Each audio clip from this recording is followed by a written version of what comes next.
The image that will define this era in North American relations was not captured on a battlefield. It was not a missile launch, a handshake, or a natural disaster.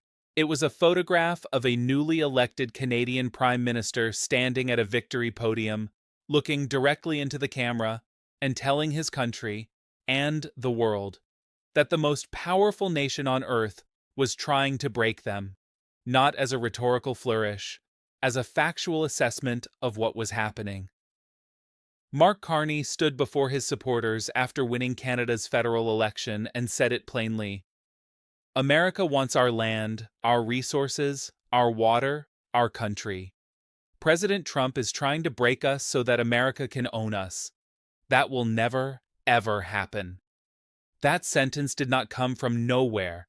It came from 15 months of sustained economic pressure, annexation threats, sovereignty challenges, and diplomatic friction, unlike anything Canada had experienced from its southern neighbor in living memory. And to understand why those words hit the way they did, you need to understand everything that built up to them. Start at the beginning, because the speed of this rupture is part of what makes it extraordinary. By early February 2025, it was obvious to nearly everyone that the relationship Canadians thought they had with their closest neighbor was fundamentally over. Trump had returned to the White House and almost immediately began describing Canada not as a partner, an ally, or even a trade rival, but as a future American territory, the 51st state. He said it repeatedly, on camera, in press conferences, on social media. And crucially, he kept saying it even when Canadian leaders pushed back. After Carney won the election, the White House Deputy Press Secretary issued a statement making clear that the result had no bearing on Trump's ambitions. The election does not affect President Trump's plan to make Canada America's cherished 51st state. Let that fully land. A democratic election in a sovereign G7 nation was dismissed as irrelevant to American territorial ambitions the morning after the votes were counted. That is not a bilateral disagreement about trade. That is something qualitatively different, and Canadians understood it as such. Now look at the economic dimension, because the tariffs are where the pressure moved from rhetoric into reality. Canada responded to the initial round of tariffs with retaliatory measures worth $30 billion in U.S. goods, which escalated to $155 billion after 3 weeks. But the American side kept escalating. Steel and aluminum were hit at 50%, automobiles at 25%, forest products absorbed additional layered tariffs, and then in late March 2025, Trump announced a sweeping 25% global tariff on all imported cars and automotive components. Analysts warned these measures risked sparking a broader global trade conflict, and Carney responded with language that was striking in its finality. The era of close economic integration and security cooperation with the United States has ended.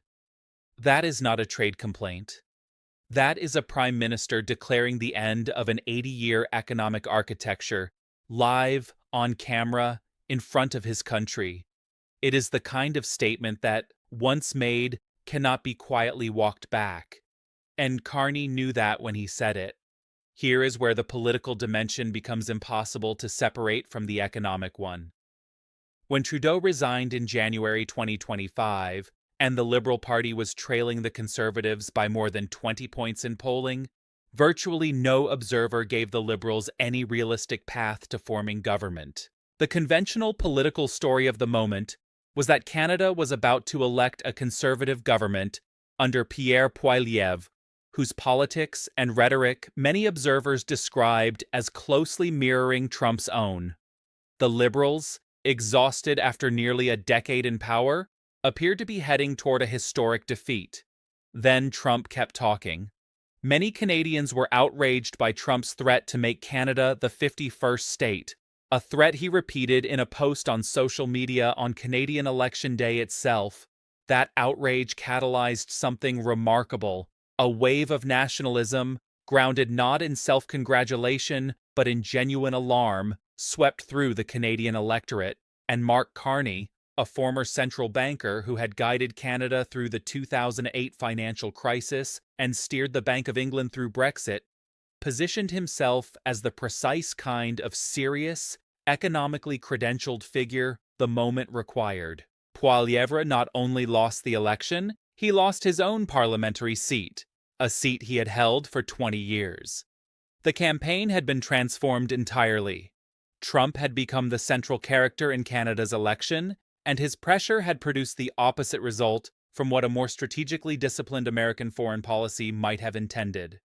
Now look at what Carney actually said in that victory speech, because the words matter enormously. He did not declare victory over Trump. He did not claim Canada had won anything. He said that when he sits down with Trump, it will be to discuss the future economic and security relationship between two sovereign nations, and that it will be with the full knowledge that we have many, many other options than the U.S.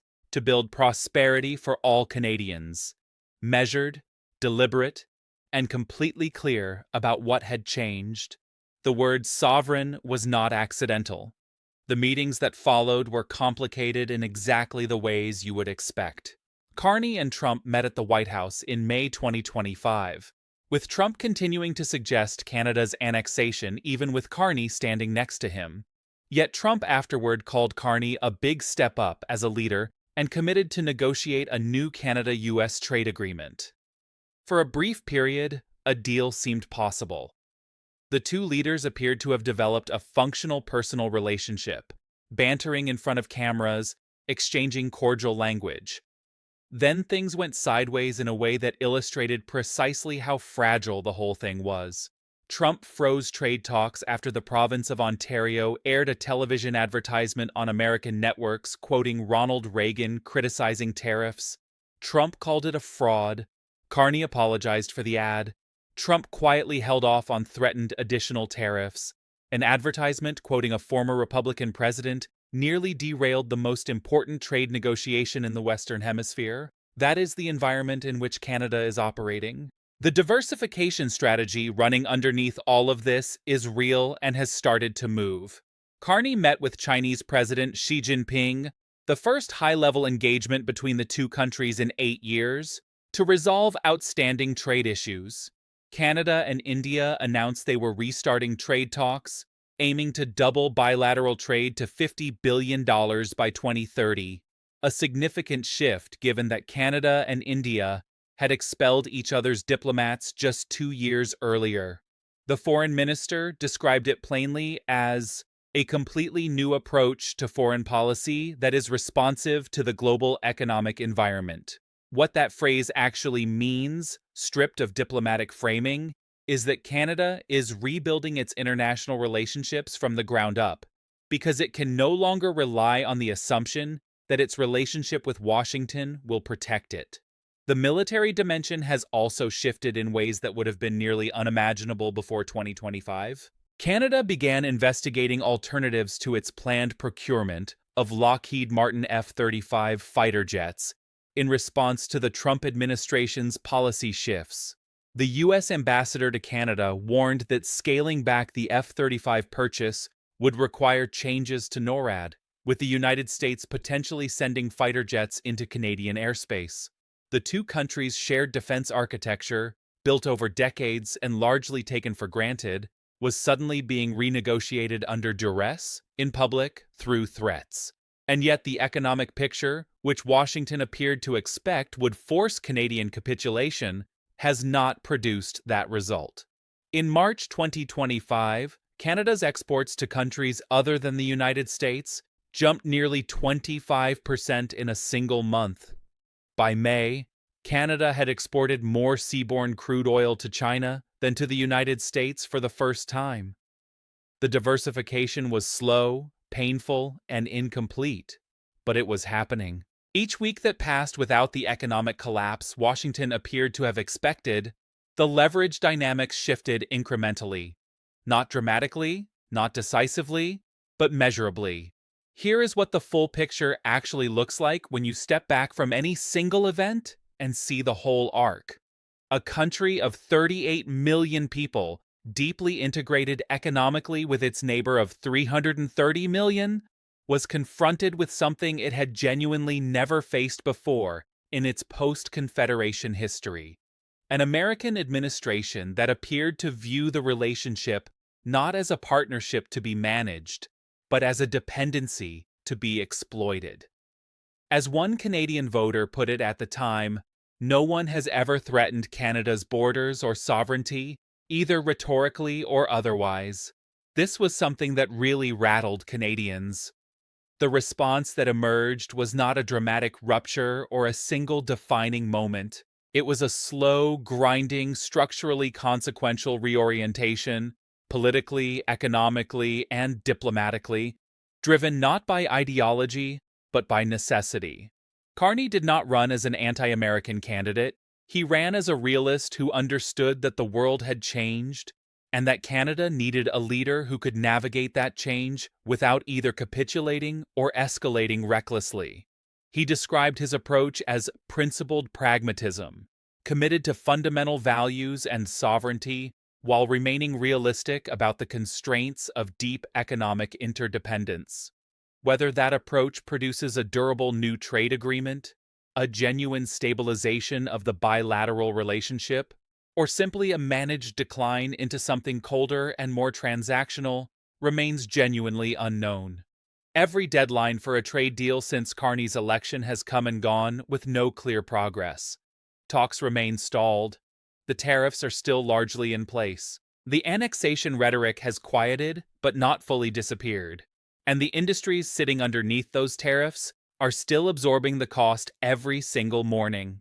As Carney himself put it in April 2025, the global economy is fundamentally different today than it was yesterday. The system of global trade anchored on the United States that Canada has relied on since the end of the Second World War, a system that, while not perfect, has helped to deliver prosperity for our country for decades, is over. No standing ovation from 171 nations.